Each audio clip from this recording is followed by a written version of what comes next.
tout le monde, j'espère que vous allez bien et que vous prenez bien soin de vous. Je suis ravie de vous retrouver aujourd'hui dans ce nouvel épisode de Yallah le podcast qui est consacré à quelque chose qui concerne chacun d'entre nous, même si on n'en est pas toujours conscient, et c'est les types d'attachement. Quand on parle d'attachement, on ne parle pas uniquement de relations d'amour ou d'amitié, bien évidemment. On parle surtout de la manière dont nous nous lions aux autres et dont nous faisons confiance ou non à ceux qui nous entourent. Alors, on va commencer par une simple question. Est-ce que vous vous êtes déjà demandé pourquoi certaines personnes semblent s'accrocher à leurs proches alors que d'autres préfèrent garder leur distance ?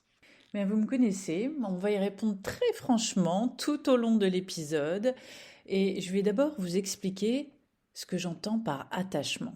L'attachement, c'est ce lien émotionnel qui se crée entre nous et les autres, particulièrement avec ceux qui prennent soin de nous dès notre enfance. D'ailleurs, John Bowlby, le fondateur de la théorie de l'attachement, avait observé que les liens que nous formons très jeunes, souvent avec nos parents, ou nos soignants, ou nos figures de référence vont influencer nos relations futures. Alors ce concept, il a été confirmé par des recherches menées par Mary Ainsworth, qui a démontré que la relation entre un bébé et ses parents peut avoir un impact profond sur sa façon de gérer les émotions et de faire confiance. Et c'est ces liens précoces qui créent un modèle qui reste gravé dans notre cerveau à vie en façonnant ce qu'on appelle les modèles d'attachement. Alors imaginez que ces premières interactions, chaque sourire, chaque contact, tissent une toile invisible. Et cette toile, eh bien, elle n'est pas du tout anodine. Elle va influencer, parfois de manière inconsciente, notre comportement avec nos amis, nos partenaires, nos collègues. En réalité, le microcosme dans lequel on va évoluer. Et chaque type d'attachement, c'est comme un filtre à travers lequel on perçoit la sécurité, la peur et la confiance. Donc on va entrer dans le détail de ces différents types d'attachements, car chacun d'eux possède ses propres subtilités qui influencent notre vie vraiment de bien des façons. Bien évidemment, on va commencer par l'attachement le plus simple à comprendre, c'est l'attachement sécurisant. Il faut imaginer un enfant qui grandit dans un environnement où il sent que ses parents ou ses proches répondent à ses besoins primaires et émotionnels. Cet enfant apprend que le monde est un endroit fiable, qu'il peut se tourner vers les autres quand il a besoin de soutien. Et en grandissant, il devient un adulte qui se sent bien dans ses relations, qui sait demander de l'aide et qui peut montrer ses vulnérabilités sans crainte. D'ailleurs, les recherches montrent que les personnes avec un attachement sécurisant, elles ont généralement des relations stables et épanouies, car elles savent aussi bien donner sainement que recevoir sainement. Donc ces personnes, elles ne surjouent pas, elles ne portent pas de masque, sauf si à l'âge adulte, elles vont bien évidemment rencontrer des couacs dans la vie, mais en fait, ça va pas être quelque chose qui va venir les déstabiliser profondément dans leur être, vous voyez, avec quelque chose de fort toxique envers eux-mêmes et une image complètement dégradée, parce que ce fondement aura été très solide. Donc ils sont dès le départ plongés dans un cercle vertueux et ils ont un rapport à la vie qui est toujours positif. Par contre, maintenant on va rentrer dans le vif du sujet, les attachements qui sont beaucoup plus complexes et qui rendent la vie beaucoup plus difficile. Le premier attachement, c'est l'attachement anxieux. Alors ici, c'est l'enfant qui grandit dans une certaine incertitude, souvent avec des parents qui sont parfois présents, parfois absents. C'est un environnement qui pousse l'enfant à rester en alerte, presque en mode de survie, parce qu'il ne sait jamais s'il va recevoir le soutien dont il a besoin. Et à l'âge adulte, une personne avec un attachement anxieux va souvent chercher des preuves d'amour et d'affection de manière répétée. D'ailleurs, elle pourrait se poser des questions comme « est-ce qu'il ou elle m'aime vraiment ? Est-ce que je mérite cet amour ?» Et ces pensées créent un stress constant chez la personne qui souffre de l'attachement anxieux. Ça peut être très très lourd à porter pour la personne elle-même, mais également pour son partenaire. Et d'ailleurs, dans cet attachement anxieux, lorsqu'on parle d'absence du parent, ça peut être un parent qui est absent émotionnellement. C'est-à-dire qu'il est présent donc, dans la maison, physiquement, dans la vie de l'enfant, mais il va participer uniquement en surface à la vie interne de l'enfant, au développement émotionnel de l'enfant. C'est-à-dire que trop absorbé par son travail, par exemple, ou par ses dettes, ou par la vie au quotidien, ou lui-même trop abîmé parce que lui-même n'a pas eu de démonstration d'amour, donc il ne sait pas en donner, il ne va pas pouvoir être présent à son enfant, d'accord. Même s'il veut être présent aux fêtes d'école, inconsciemment, il va toujours s'arranger pour être fatigué ou avoir quelque chose à faire, les courses, etc. Et c'est là que l'attachement anxieux va se produire, parce que l'enfant, dès que le parent va lui donner une once de présence émotionnelle, il va s'accrocher à celle-ci. Vous voyez? Et c'est là que, dans l'attachement anxieux, se créent éventuellement les fondements d'une future relation avec une personne qui va être toxique, narcissique, manipulatrice, voire violente physiquement. Alors pourquoi c'est lourd pour un partenaire qui est sain? Parce qu'en fait, le partenaire sain, il n'est pas du tout sur la même vibration et il ne comprend pas le langage du partenaire qui a un attachement anxieux. Parce que le partenaire qui va avoir un attachement sécure, qui se met avec quelqu'un qui a un attachement anxieux, quand je dis qu'il est sain, c'est dans le sens où il ne cherche pas la bagarre, il ne cherche pas à ce que son partenaire lui prouve quoi que ce soit, il est juste là par amour. Et donc, c'est lourd à porter parce que il va toujours, lui, devoir prouver qu'il aime, qu'il aime, qu'il aime. Et il y a des gens qui, au bout d'un moment, sont tellement fatigués de la relation que malgré tout l'amour qu'ils ont pour cette personne, ils s'en séparent parce que ça commence à atteindre leur équilibre mental. C'est pas facile, hein. C'est pas facile parce que tout ça, c'est insidieux. Et les gens se rencontrent et ont des coups de cœur les uns pour les autres, que ce soit en amitié ou en amour. Et ensuite seulement s'installe un quotidien qui révèle les blessures. Et alors ces blessures, elles sont tellement enfouies, tellement inconscientes que le partenaire qui souffre de la blessure et donc de l'attachement anxieux va pas comprendre pourquoi on le rejette, mais il répétera ce cycle malgré lui jusqu'à ce qu'il décide d'entrer en thérapie. Souvenez-vous, je vous en ai parlé lors de la série sur les blessures fondamentales. Vous vous souvenez, je l'ai bien décortiqué. Alors forcément, les blessures fondamentales, elles créent justement des attachements qui ne sont pas forcément sécures. C'est d'où le lien que je fais aujourd'hui. Alors ensuite, il y a un autre attachement qui est celui que l'on appelle l'attachement évitant. Là, il faut s'imaginer un enfant dont les parents ne sont pas très réceptifs aux émotions. Peut-être que lorsqu'il pleure ou exprime ses besoins, il est ignoré ou bien on lui dit de se débrouiller tout seul.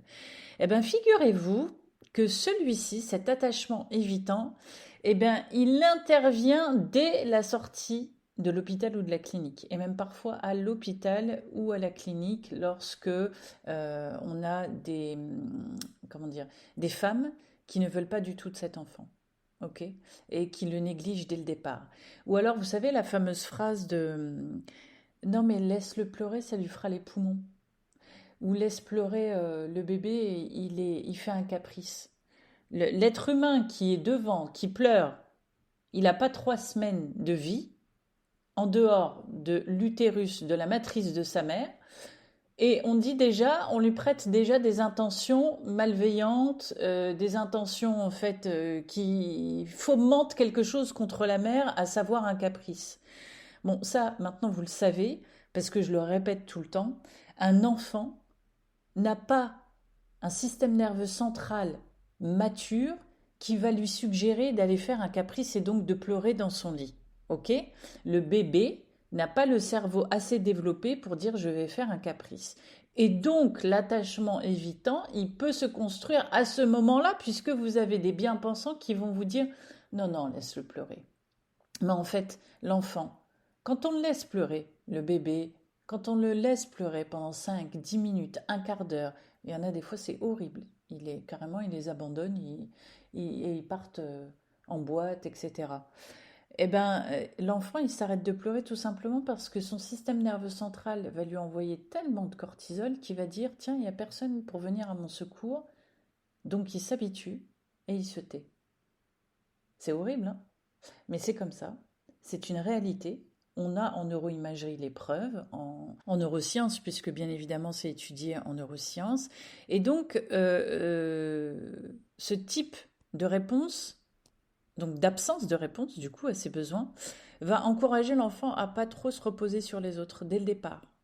Voilà. Vous savez, quand ils disent ah, moi je l'ai habitué tout de suite. Il a dormi tout de suite dans sa chambre, dans le noir, loin de tout, en dehors de la matrice vous voyez la taille de la matrice, et ben d'un coup on laisse l'enfant dans un endroit immense et on dit oh non, il est sage comme une image. Bah oui, tu m'étonnes, il a apeuré. Et son cerveau il se construit sur du cortisol dès le départ. Voilà. Et il y a encore aujourd'hui des gens qui osent critiquer les femmes qui portent leur enfant et qui répondent aux besoins de l'enfant, d'accord? Alors il faut savoir qu'il y a des études qui prouvent que le cerveau le plus cool des enfants, c'est celui des gens qui vivent en Afrique et notamment en Afrique subsaharienne. Et c'est lié à quoi? Bah, au portage des mamans. Parce que la maman, en fait, elle a toujours ses enfants sur elle, autour d'elle. Elle crée un lien très très fort. Voilà. Et ça n'a pas changé depuis que le monde est monde et que l'Afrique subsaharienne vit comme ça. Donc vous voyez la différence entre les cerveaux occidentaux dès le départ et les cerveaux africains. Bon là je vous fais le comparatif entre les deux, mais il y en a d'autres, hein. Eh ben, ça explique pourquoi on a des gens qui vont être beaucoup plus cool dans la vie et d'autres beaucoup plus stressés et qui vont pas comprendre pourquoi. Eh ben ça en fait partie, ok? Et l'Occident, avec son œil d'Occident, mais tout puissant, qui croit tout savoir sur tout, eh ben à chaque fois qu'il voit ça, il se dit ah non mais ils sont cool, ils sont trop cool, ils vivent à un autre rythme, etc. Non, pas du tout. C'est l'Occident qui vit à un rythme anormal pour l'être humain et à chaque fois qu'il veut se positionner en supérieur et qui regarde le reste du monde comme étant anormal ou une espèce d'erreur 404. Mais pas du tout. Donc mesdames, si vous portez vos enfants, eh bien sachez que vous faites bien, ok? Et il n'y a que vous qui connaissez les besoins de votre enfant. Mais ne pas répondre aux besoins d'un nourrisson qui pleure, c'est une grave erreur et vous verrez qu'à un moment donné, vous pourrez observer les conséquences. Donc ceci étant dit, donc comme il y a une absence de réponse au niveau de l'attachement évitant en grandissant, eh ben, ça en fait un adulte qui préfère l'indépendance et qui se sent mal à l'aise avec l'intimité et qui pourrait voir la dépendance émotionnelle comme un aveu de faiblesse. Évidemment, puisque dans son cerveau, à la base, on lui a dit si tu demandes quoi que ce soit, on ne te répondra pas. Donc, les personnes évitantes, elles sont souvent beaucoup plus distantes et elles ont des difficultés à s'ouvrir, même lorsqu'elles sont en couple. Ok? Et donc, la personne, elle le fait naturellement et instinctivement, puisque dans le berceau ou beaucoup plus tard, lorsque elle a dû développer comment dire, son cerveau, eh ben, il s'est développé instinctivement sur le fait de ne rien demander aux autres et surtout, surtout, ne pas montrer ses émotions aux autres. Ok? Et donc, c'est complètement délétère et c'est très difficile pour eux de réapprendre à s'ouvrir parce qu'il y a toujours un danger pour eux. Ok? Donc, ils sont tout le temps dans l'analyse, overthinking, etc. D'ailleurs, petite parenthèse, les gens qui accompagnent des enfants placés, abandonnés ou en placement temporaire, ils observent beaucoup ça. Alors, je ne suis pas une fervente des services comme ça, hein, mais parfois c'est nécessaire, puisqu'il y a des gens qui battent leurs enfants, qui les maltraitent, qui ne subviennent pas à leurs besoins primaires, etc. etc. Tout est discutable, hein, surtout quand on voit les placements abusifs et tout. En tout cas, moi qui ai côtoyé ces femmes merveilleuses qui accueillent les enfants, qui sont en grande souffrance et qui en prennent soin, elles savent détecter les attachements différents dont je vous parle. Et je pense à une femme qui a passé toute sa vie à accueillir des enfants et qui m'en a parlé régulièrement et qui elle-même a su poser le bon attachement sur elle, sur sa personnalité. Et elle était contente de le faire. D'ailleurs, je trouve ça génial quand à l'âge adulte, on arrive à exprimer son type d'attachement. Parce que c'est vraiment pas facile. Et enfin, il y a l'attachement désorganisé. Et alors ce type, il est beaucoup plus complexe, parce qu'il est souvent associé à des expériences traumatisantes. Alors moi je trouve que les autres, ils sont basés sur des expériences traumatisantes aussi, mais celui-là est particulièrement. Il faut s'imaginer un enfant qui, en cherchant du réconfort, il est confronté à des situations où ses parents deviennent la source de sa peur. Ok ? Alors autant dans l'attachement évitant, c'est pas le parent la source de la peur, c'est l'absence de réaction, autant dans l'attachement désorganisé, c'est les parents ou la figure d'attachement justement qui devient la source de peur. Donc c'est un enfant qui est confronté à des abus de toutes sortes, à de la violence et à des comportements imprévisibles. Ce qui donne un cerveau qui va être confus. Parce que ce cerveau, il va à la fois chercher l'affection et la sécurité, mais il perçoit aussi une menace. Ok ? C'est un peu, c'est pas un peu, pardon, c'est tout à fait le cas des enfants qui ont un parent qui est dysfonctionnel, notamment avec l'alcool par exemple. Vous savez, ce sont des enfants qui très très tôt connaissent les réactions du parent qui souffre d'alcoolisme ou de dépendance à des drogues dures, la toxicomanie, et idem pour les enfants qui sont victimes de violences intrafamiliales. Ils savent exactement comment le parent, la figure d'attachement, va réagir. Et malgré tout, ils aiment cette figure d'attachement. Pourquoi ? Parce que l'enfant qui est victime cesse de s'aimer.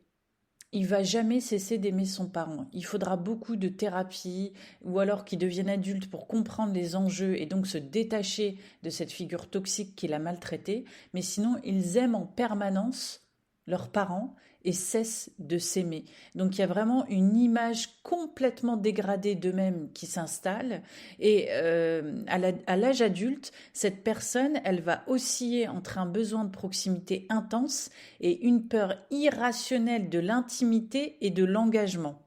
C'est en ça que c'est désorganisé et très complexe. Et vraiment, ça fait mal au cœur parce que ces gens-là, dès qu'on détecte chez eux un attachement désorganisé, on sait très bien qu'ils ont eu affaire à des parents violents, narcissiques, manipulateurs, ou alors que les parents les ont exposés à de la drogue, à de l'alcoolisme et à pire. Et alors, qu'est-ce qui se passe dans le cerveau ou dans le système nerveux quand on a ces styles d'attachement? Qu'est-ce qui se passe dans le corps lorsqu'on développe ça?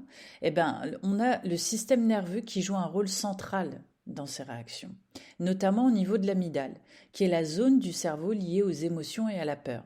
Et une personne avec un attachement anxieux, par exemple, elle aura tendance à activer cette région de manière excessive, ce qui se traduit par une vigilance accrue et une production d'adrénaline beaucoup plus élevée que la moyenne. Et en réalité, ça crée un état d'alerte quasi constant. Okay. D'ailleurs, les neuroscientifiques, ils ont démontré que l'ocytocine, l'hormone souvent appelée l'hormone de l'amour, qui est sécrétée pendant des moments de proximité et de confiance, eh ben, chez les personnes qui ont un attachement sécurisé, elle est libérée très facilement et donc elle va renforcer les liens de confiance. En revanche, pour quelqu'un avec un attachement évitant, la libération d'ocytocine, elle est beaucoup plus difficile à atteindre parce que le système nerveux, il est beaucoup moins réceptif aux signaux de proximité émotionnelle. Vous voyez ? Donc c'est pas qu'ils le font délibérément, c'est que leur cerveau, il sait pas le faire. Il ne sait plus le faire parce que normalement, in utero, si la mère, elle a montré des signes d'affection, ne serait-ce qu'en communiquant, en faisant de l'autonomie avec son enfant, elle lui a envoyé des signes, d'accord ? Et puis dans le ventre, dans la matrice, il est protégé. Donc le système nerveux central, il a été réceptif à ça. Mais ensuite, on lui a dit non, tu arrêtes. Donc, à l'âge adulte, il ne sait plus le faire, ok ? Et c'est à nous, en tant que thérapeute, que revient la charge de déprogrammer ça et de réinstaurer le bon programme pour l'équilibre nerveux de cette personne. Et pour les personnes qui ont un attachement désorganisé, le système nerveux, il est extrêmement réactifs et imprévisibles. Donc elles vont alterner des phases de recherche de réconfort et de peur de l'intimité, avec une oscillation entre un excès de cortisol et de catécholamine et une envie, en fait, toujours une envie d'avoir l'ocytocine qui se déclenche. Donc en fait, il faut imaginer un cerveau qui reçoit des signaux contradictoires en permanence, ce qui va créer chez l'adulte une grande confusion. Alors, avec ces différents styles d'attachement, forcément, se manifestent des comportements au quotidien. Une personne avec un attachement sécure, elle va savoir établir des liens de manière sereine. Elle est capable de donner, mais de recevoir. Elle sait prendre des distances sans peur excessive de l'abandon ou du rejet, ok? Et au contraire, une personne avec un attachement anxieux, elle aura tendance à se montrer très très demandeuse et elle pourra être perçue comme envahissante, car en fait elle aura besoin de vérifier sans cesse que les autres sont bien là pour elle. Et du coup, le conjoint, quand il va relever ce manque d'équilibre et qu'il va lui dire non mais il faut que tu t'occupes de ça, etc., eh ben, cette personne-là, en fait, elle va penser qu'on l'aime moins. Et donc elle va recommencer à demander des témoignages d'affection. Et c'est là que le conjoint, en fait, il s'en va en général. D'accord? Parce que cette personne avec l'attachement anxieux, lorsqu'elle est envahissante, justement parce qu'elle est anxieuse, eh ben, elle répond à un signal qu'on lui a donné très tôt. Et donc, inconsciemment, elle en a la preuve. Elle matérialise ça.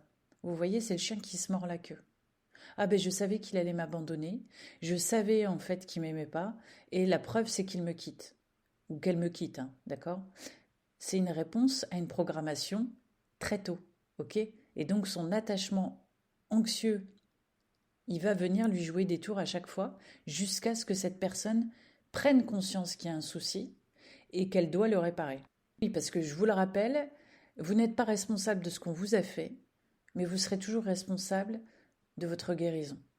Les autres ne sont en aucun cas responsables de votre guérison. Les autres ne pourront jamais venir faire un petit coup de baguette magique au-dessus de votre tête et vous guérir. Ça n'existe pas. Vous devez être responsable de ce qui vous arrive dans votre vie et prendre l'entière responsabilité de votre guérison et de votre cheminement. Et les personnes ayant un attachement évitant, elles vont préférer garder une certaine distance émotionnelle, elles vont se montrer moins démonstratives et même paraître indifférentes. D'ailleurs, les psychologues décrivent souvent ce comportement comme une stratégie d'autoprotection. La distance, elle permet d'éviter la douleur d'une potentielle rupture. Vous voyez, ils préfèrent en fait contrôler la douleur, le niveau de douleur, comme s'ils avaient un thermostat dans la main ou une télécommande, plus, moins. Tiens, si je m'énoie le nez, je vais me mettre en autoprotection. Si je me rapproche là, à ce moment-là, ça va aller, et ainsi de suite. Mais ce qui fait que les gens en face, quand ils sont au point avec eux-mêmes, eh ben, ils en peuvent plus, donc ils s'en vont. L'attachement évitant, il est dans la distance émotionnelle, c'est ça que vous devez retenir. Et enfin, pour les personnes avec un attachement désorganisé, leurs comportements, ils sont souvent imprévisibles parce qu'elles vont alterner entre des phases de dépendance émotionnelle intense, et le mot est faible, et des périodes de rejet. Et cette instabilité, elle va être déroutante pour leurs proches parce qu'elle est difficile à comprendre. Et d'ailleurs, les gens avec un attachement désorganisé, ils sont souvent perçus comme des gens narcissiques. Mais ça n'a rien à voir, parce qu'ils ne cherchent pas à manipuler. Ils ont vraiment une désorganisation, comme je vous l'ai expliqué, au niveau de leur système nerveux central qui n'a pas pu mûrir de manière équilibrée. Ok ? Et alors forcément, tous ces styles d'attachement, eh ben, ils ont des répercussions sur la vie d'adulte, comme je vous l'ai dit. Et les recherches, elles montrent que les personnes avec un attachement sécurisé, elles sont bien évidemment plus heureuses dans leurs relations, moins sujettes au stress et en meilleure santé physique. Alors qu'à l'inverse, les personnes avec un attachement anxieux, elles sont plus enclines aux troubles anxieux et dépressifs. Et les personnes évitantes, elles vont souffrir d'un isolement émotionnel, ce qui les expose davantage au burn-out. Ok ? Et quant aux personnes avec l'attachement désorganisé, en raison de leur grande réactivité émotionnelle, elles sont beaucoup plus touchées par les troubles de l'humeur, les addictions et l'instabilité émotionnelle. On leur dit souvent qu'elles sont bipolaires. D'ailleurs, ça m'énerve parce que ce mot-là, il est mal utilisé, il est trop vulgarisé. Au lieu de dire mon conjoint est cyclotimique ou il a des sautes d'humeur parfois, etc., j'entends souvent qu'on me dit il est bipolaire. Non, c'est grave en fait. Il faut bien utiliser les mots, hein, parce que quelqu'un qui souffre de bipolarité et qui se prend en charge, c'est quelqu'un qui passe inaperçu dans la société, ok? Et les personnes qui ont un attachement désorganisé, c'est pas de la bipolarité qu'elles ont, c'est des troubles de l'humeur, ok? Alors ça peut, avec les addictions, aller jusqu'à la bipolarité et parfois il peut y avoir une schizophrénie qui se déclenche, etc. Mais il faut bien choisir les mots que vous utilisez, ok? Parce que ces gens-là, leur système nerveux, il est souvent hyper réactif et il est en état de stress constant. Et donc, c'est un terrain propice à l'épuisement et aux troubles somatiques. Mais ils ne sont pas forcément pathologiques. Ils n'ont pas forcément envie d'être comme ça. C'est très fatigant pour eux d'être toujours borderline comme ça, à l'extrême et tout. Et c'est pour ça d'ailleurs qu'ils se réfugient dans les addictions, l'alcool ou les drogues, etc. Parce qu'en fait, ils ont envie d'échapper à leur quotidien, à leur réalité qui est trop lourde à porter pour eux. Ils ne savent pas comment gérer ça. Cette sensation d'ivresse dont ils ont envie en permanence, c'est pour échapper à quelque chose de lourd à l'intérieur et à ce stress qui est constant mais qui est invisible. Vous voyez, c'est pas facile. C'est vraiment pas facile parce que ils sont souvent mis en marge de la société, des groupes. Et l'effet de groupe, il est horrible à vivre. Déjà, même quand on est équilibré, etc., l'effet de groupe, je trouve que c'est horrible à vivre parce que forcément, ça exclut des gens qui ont rien demandé. Donc pour moi, les groupes, je trouve pas ça top. Je trouve que l'être humain, en fait, il a énormément à offrir. Donc s'ouvrir sans stigmatiser les autres, c'est ce que je trouve de plus merveilleux. Alors imaginez lorsque vous souffrez comme ça d'un attachement qui est complexe et que vous n'avez pas mis le doigt dessus. Eh ben, c'est chaotique, c'est douloureux, c'est terrible et je trouve que c'est pas assez vulgarisé, notamment en Occident. En tout cas, la bonne nouvelle, c'est que ces schémas d'attachement, ils sont pas figés dans le système nerveux central. Et comme je vous l'ai toujours dit, on a un cerveau qui est merveilleux, qui est miraculeux, à mon sens, d'accord? Et il est possible d'évoluer vers un attachement qui est plus sécurisant grâce à des approches thérapeutiques, bien évidemment. Et encore faut-il le vouloir fortement. Ok, parce qu'il y a des gens qui entrent en thérapie et qui en fait ont le désir comme ça que le thérapeute fasse le boulot à leur place, ce qui est impossible. Ok, il faut être partie prenante dans la thérapie, il faut être acteur de son cheminement et de son changement. Et bien évidemment, la TCC et même l'EMDR peuvent aider à déconstruire ces modèles anciens et à développer des relations plus sereines. Alors pourquoi le MDR? Ça, c'est pour agir sur les traumas. Et la TCC, ben, c'est pour donner du sens. Ok? C'est pour donner du sens. Parce que si vous n'avez pas de sens à ce que vous traitez ou à ce que vous vivez, votre cerveau ne va rien comprendre et il va se sentir en danger, ce qui est logique. Votre cerveau, lui, il agit toujours de manière logique. D'ailleurs, dans les troubles de l'attachement, il grandit de manière logique. Vous l'avez bien compris avec tout ce que j'ai détaillé. Donc, si on ne vous donne pas de sens dans la thérapie, eh ben, votre cerveau il va dire bah tiens, j'ai pas de sens. Je suis apaisé, mais il n'y a aucun sens à mon apaisement, donc je vais aller rechercher le chaos, par exemple, vous voyez. C'est pour ça que moi, je refuse de faire de l'EMDR s'il n'y a pas un accompagnement avec. Ça, c'est hors de question, parce que ça fait péter les plombs au cerveau, ok? Et il y a même des gens qui font de l'EMDR et qui, derrière, vont quand même essayer de remettre les doigts dans la prise pour voir si ça va leur faire quelque chose, parce qu'ils ont envie de tester si la thérapie, elle fonctionne ou pas. Donc, vous voyez, l'être humain, il est assez complexe comme ça, donc on ne va pas aller ajouter un non-sens supplémentaire. Et prendre conscience de son style d'attachement, déjà, c'est le premier pas. De toute façon, vers une meilleure compréhension de soi. Tout comme prendre conscience de ce qui ne va pas dans sa vie. de manière globale. Même lorsqu'on a eu un attachement sécure, dans la vie, on peut avoir des moments où ça ne va pas, où c'est complexe, où c'est difficile, où on est attaqué, où on subit quelque chose de très violent, et il est important de prendre conscience que ça a affecté notre système nerveux central et nos comportements, ok? On peut être très bien quelqu'un de peaceful pendant 40 ans et arriver sur une zone de guerre et devenir quelqu'un, en fait, qui va chercher la merde à tout le monde après, hein, d'accord? Donc, y a pas de, comment dire, de choses qui soient figées. C'est ça, la nature miraculeuse, ok? C'est que tout ce qui est mauvais peut devenir bon, et par contre, vous pouvez être bon, on atteint vos limites et vous devenez mauvais. C'est normal, encore une fois, parce que le cerveau est logique. Vous avez une tête qui est bien faite. D'ailleurs, à propos de ça, même lorsqu'on est dysfonctionnel, je vous invite à refuser d'entendre quiconque vous dire que ce que vous faites pour vous ne vous fait pas avancer. Bien souvent, ça, je l'entends. J'entends les gens que j'accompagne me dire oui, bah telle ou telle personne m'a dit que ce que je fais, ça sert à rien, que c'est du vent, que ça me fait pas avancer, etc. Et du coup, ils doutent de leur avancement. Faut pas laisser les gens comme ça vous atteindre. Jamais. Parce que ces gens-là, en fait, ils veulent pas vous voir avancer. Et justement, ils constatent que vous avancez à votre rythme et ça les dérange. Ok?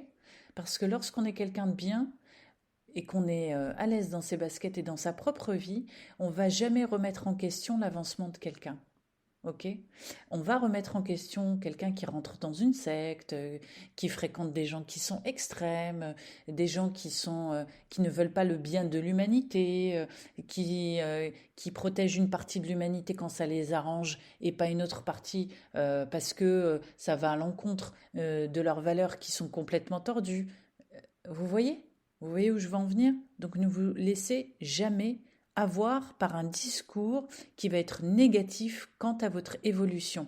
Car chaque individu est unique et original et il évolue à son rythme. Ok? Nous sommes 8 milliards d'êtres humains à être complètement différents.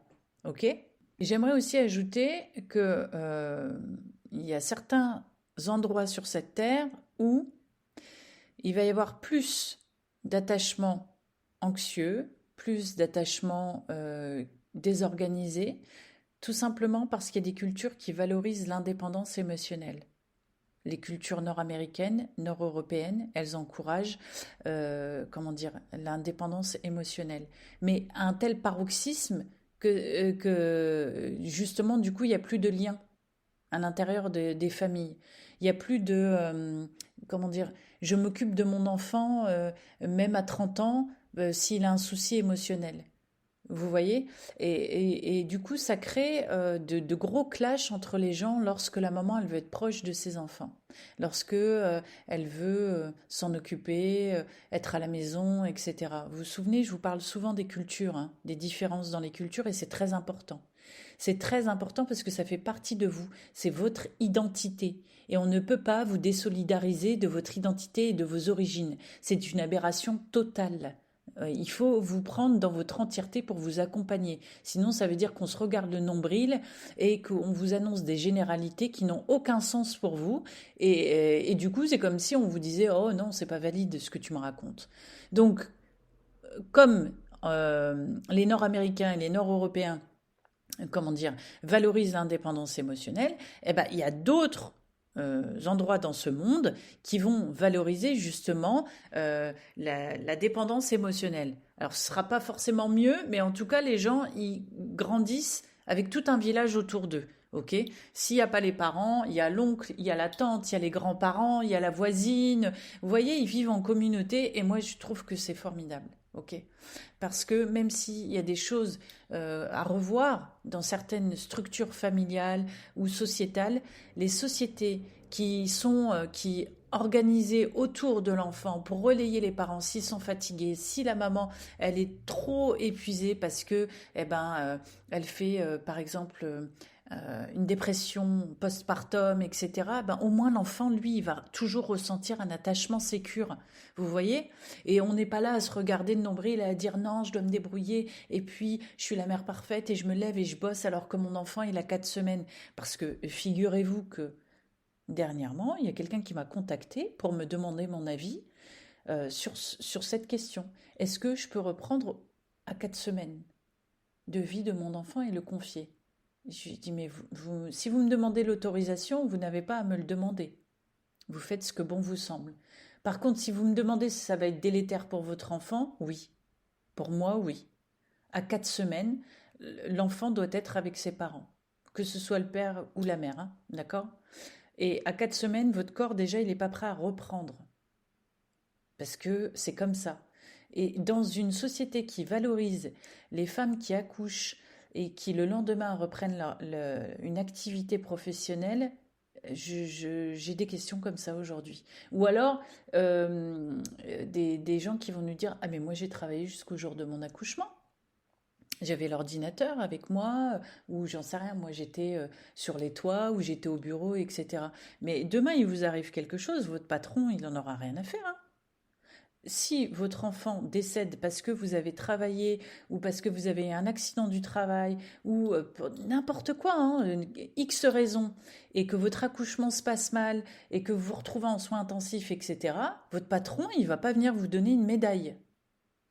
Et il n'y a personne qui va vous donner un chèque de 100 000 balles parce que vous aurez obéi aux bien-pensants de la société qui valorise l'extrême épuisement de la femme enceinte et donc le détachement précoce de l'enfant et de la mère.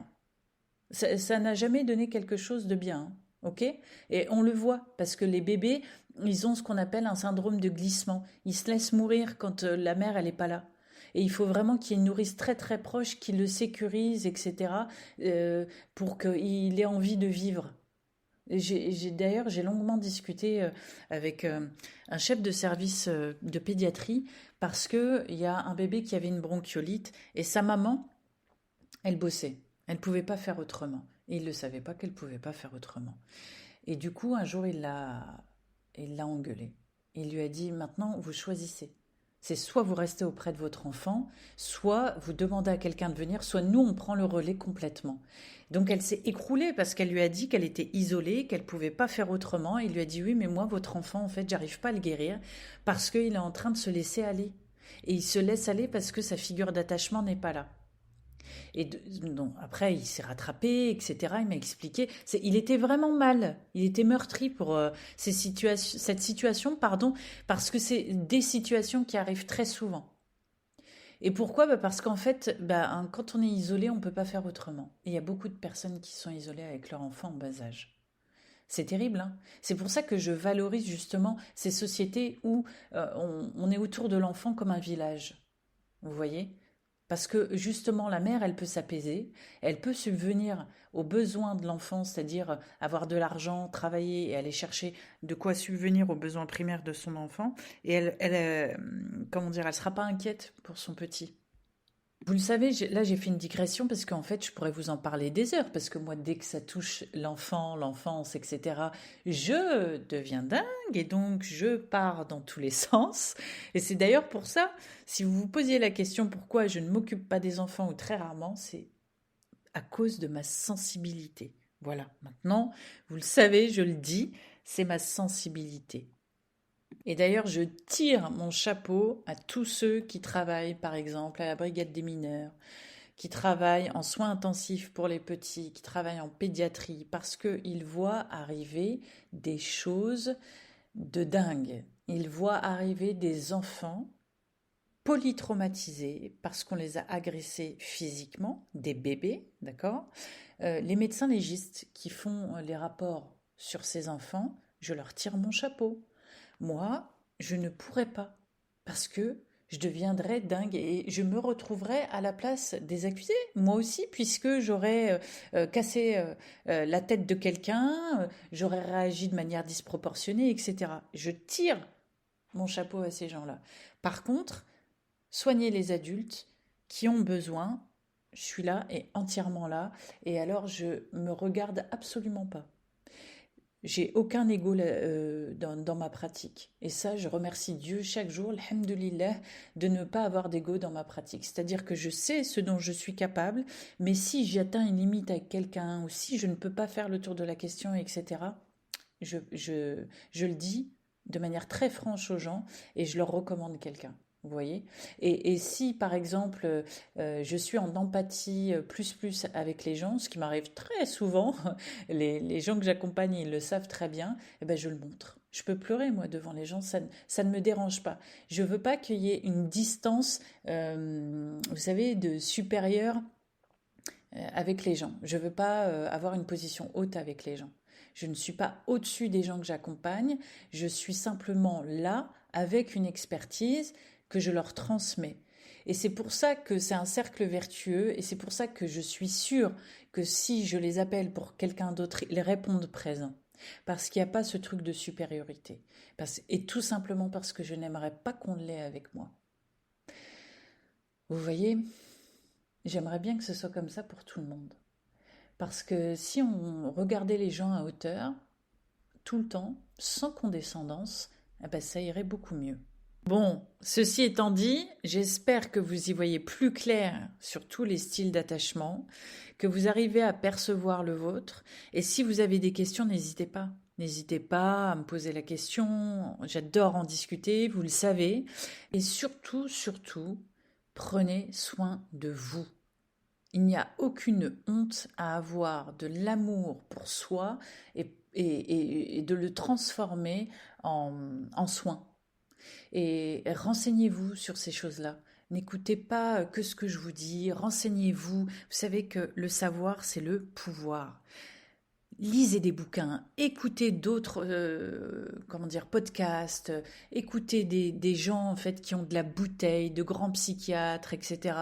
Des gens qui ont un bon cœur, des gens qui résonnent, qui vous font écho. N'hésitez pas, vraiment. Et ça vous permettra d'avoir des connaissances d'une part, de cibler ce qui ne va pas chez vous et surtout de mettre à distance les gens qui viennent vous heurter d'autant plus dans ce que vous traversez. Ok? Vous aurez les mots, vous aurez les termes, vous aurez le ton. Lorsqu'on a ces trois éléments, la connaissance, les mots et le ton approprié, on ne peut pas venir vous envahir. C'est impossible. C'est impossible. Vous verrez, vous allez acquérir une posture et un ancrage tel qu'à un moment donné, les gens se diront « Attention, j'y vais avec respect. » D'accord? Et ça, c'est la base de toute relation saine. En tout cas, j'espère que vous avez appris avec cet épisode et une fois de plus, croyez en votre nature miraculeuse au pouvoir extraordinaire.